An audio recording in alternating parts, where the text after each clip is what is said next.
Hi everyone, so for this video I'm going to talk about the 3 most important things to avoid food-wise when you're recovering. The first one is oils, refined oils. Okay, so your body's always trying to maintain a ratio of omega-3s to omega-6s, and nearly all refined oils in general, have a really out of whack omega-6 to omega-3 ratio. Now, if you're a healthy person and now and again you have fried food or something, there's no problem with that. It's not the healthiest thing, but if that's what you want to do, that's fine. But when you're ill, it's very important to reduce the burden on your body in every way possible, and that includes keeping your omega-3s and omega-6s in balance. And this is something I did, which I feel is very important during recovery. So, for example, sunflower oil has an omega-6 to omega-3 ratio of 66:0. The body's trying to maintain a ratio of 1 omega-6 to 3 omega-3s, or it's either one or the other. It's either 3 omega-6s to 1 omega-3. So as you can see, the omega-6 to omega-3 ratio from sunflower oil is so out of whack, it is just causing inflammation in your body long term. Avocado oils, 33 omega-6s to 0 omega-3s. Olive oil is 14 omega-6s to 1 omega-3. So these oils are really not helping you in recovering at all whatsoever. The second food I recommend you avoid during recovery is cow's milk. Now, ethics aside, I believe it is completely unnatural and unhealthy to consume cow's milk.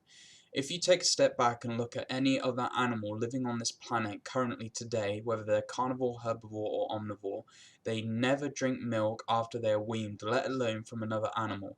Now, I'm going to link you an article, a Harvard article, sorry, in the description box below, and it's just talking about how the cow's milk we have today is overloaded with estrogen more than it would have been 100, 200, 300 years ago. And that's because we keep cows artificially inseminated year round to produce the most amount of milk. Now, it doesn't really take a genius to realize that if you mess with nature in a way like that, it will backfire in some way. So check out that description in the link in the description below. And from my personal experience with dairy, I felt so much better off it. During my time when I was just first giving up these products, I had cravings for them. But within the first 2-3 weeks of abstaining from things like cheese, your craving disappears. You no longer I no longer crave cheese whatsoever. It's unappealing to me. And I was someone that would put cheese on absolutely everything. I would melt 3-4 different types of cheese onto my omelets. I would melt it over extra cheese on pizza. I'd melt it all over my pasta. I would melt it over everything. I was a cheese addict. Now the thought of having cheese disgusts me. Now that's the second food group I recommend is dairy. The third food group, let me check it's recording, yes it is. The third food group I recommend avoiding during recovery is gluten. Now this is something you can go back to at a later stage, but this isn't going to be for a few years at least. I'm like a year and a half gluten free now, something like that, and I can start to tolerate low gluten foods like rye bread, rye sourdough bread and stuff. I can have products that say may contain gluten, may contain wheat, and I seem fine.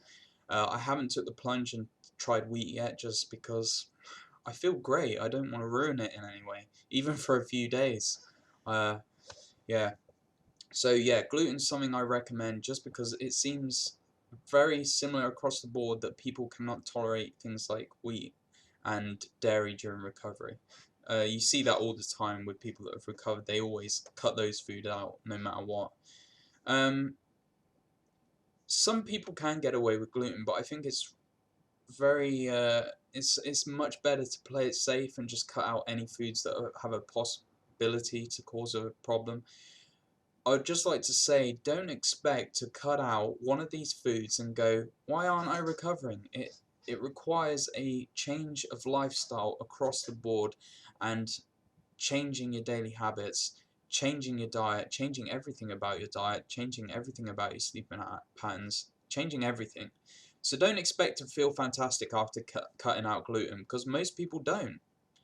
You know, I cut out gluten for 3 weeks at one point, 3 years ago, and I felt no different. I still felt shit.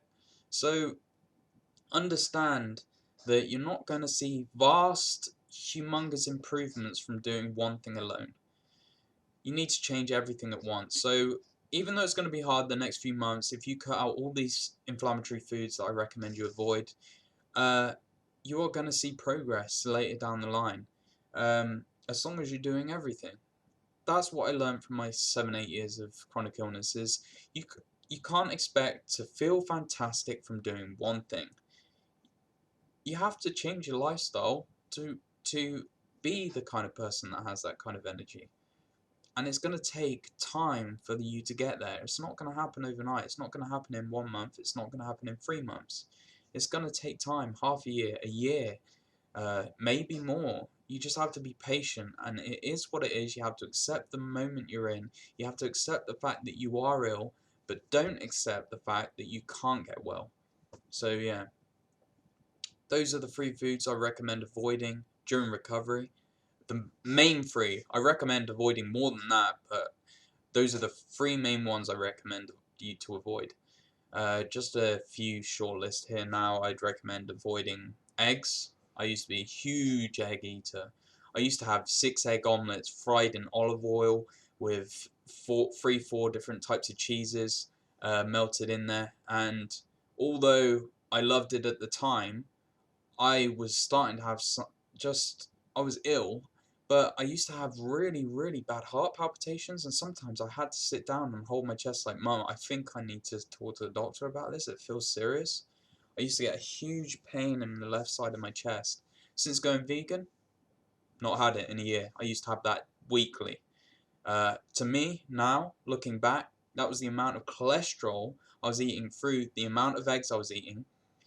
I would go and buy packs of 6 free-range eggs times like 8, and I used to do that every week. I used to have 6 egg omelets a lot of the time, like at least 3 times a week. That's so unhealthy for you, it's not even funny. Frying it in the oil, that's more fat. Melting cheese on it, more fat. My arteries were like blocking up or something. That's maybe why I was getting heart palpitations. Feel fantastic now though. That's the most important thing. So yeah, those are the 3 foods I recommend you avoid during recovery. Oh yeah, I was going to finish the list of things I recommend you avoid as well. Eggs, refined sugars, refined flours, gluten, dairy, refined oils, anything artificial, like sweeteners like, what's it called, aspartame. I would recommend you avoid that, obviously. Uh, Stimulants, coffee, recommend you avoid that. Some teas contain caffeine as well. I recommend you avoid that as well. There's no health benefit to having caffeine, so it's best to just avoid it. Even though it's a pain in the ass the first month, you forget about it afterwards. I can't think of anything else right now. But yeah, I recommend you avoid those foods during recovery. Don't mess about and cut one food out and expect to recover, because that's just not going to happen. I did that for 7 years. Don't waste your time. I've been there. Just get all of them out of your diet and start putting your foot down now and changing your lifestyle. And be patient. It's going to take... I've probably already talked about that. It's going to take a while. But yeah, leave in the comments what you want to hear from me, and I'll make videos.